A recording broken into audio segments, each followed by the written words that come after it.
When we went and do the sharks in South Africa, it was something different because it was in the all the days. We didn't have the technology we have today. It was absolutely unbelievable.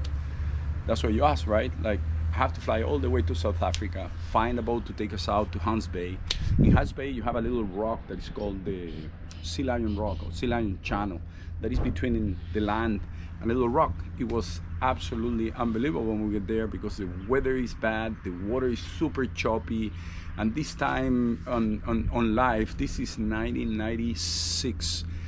They weren't the cages that you have today. This cage was a little like a chicken wire kind of cage. Were we scared?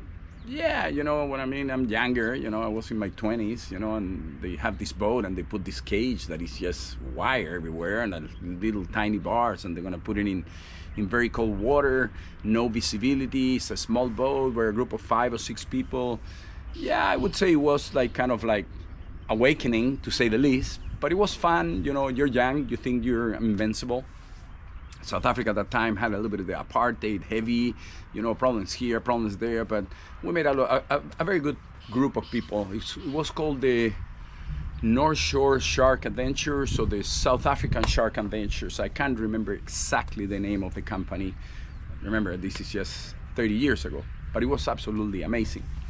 So we're there, southern right whales are there. We get to this channel, in between the channel, between this little island, they call it Sea Lion Island, and the main is a ocean that is very shallow. I would say like 8 to 10 meters, and there's ton of sea lions. And how you know the great whites are coming? Because the sea lions disappear.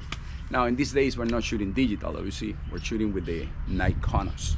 You know what an Nikon is? Nikon is a film camera. It will give you 36 frames.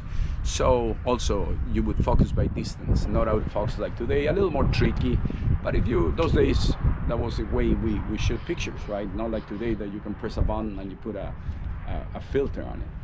But it was super interesting.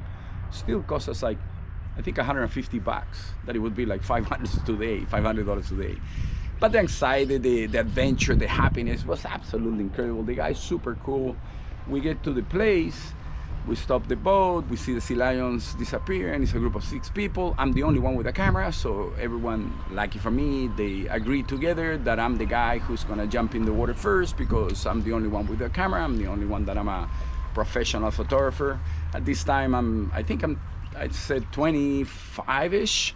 So I'm gonna be the main cameraman, and I tell everyone, dude, guys, I give you images, I give you the pictures, you know, if I get something great. So I jump in this tiny cage, small cage, and the guy would hit the boat, bah, bah, bah, he's coming. And the problem was that every time the shark would come, you would be right there in between the bars trying to set up your wide angle. But every time they would come, you would see it when it's like 2 feet from you, like a meter from you, bah, and you would get all freak out again.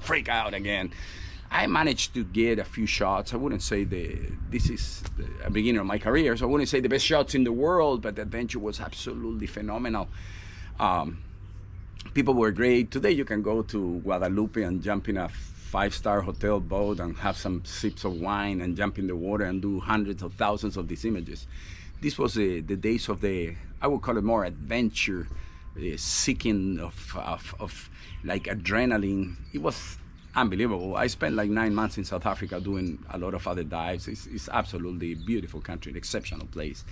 But that's what it was. Great whites are absolutely gorgeous. You know, I have a good shot still that I'm on top of the boat looking down, and the shark is almost the size of the length of the boat. It was a change of mindset about photography. As you know, I've been like already over 30 years doing this for a living, so we have a good career, and we have perseverance, and we kept on going and going and going. We have good days, bad days, but I will tell you other stories in the future. But that was South Africa, one of the most, it's an unbelievable country, unbelievable people, all kind of good food, wine, and the most beautiful adventure at that time for me was being able to swim the great whites, because you know, after the movie Jaws and all that, everyone was like, oh man, great white sharks, that's crazy. But it's nothing crazy about it. It's just another fish in the water. Yeah, thank you for asking me, and next week we do another interview. Cool.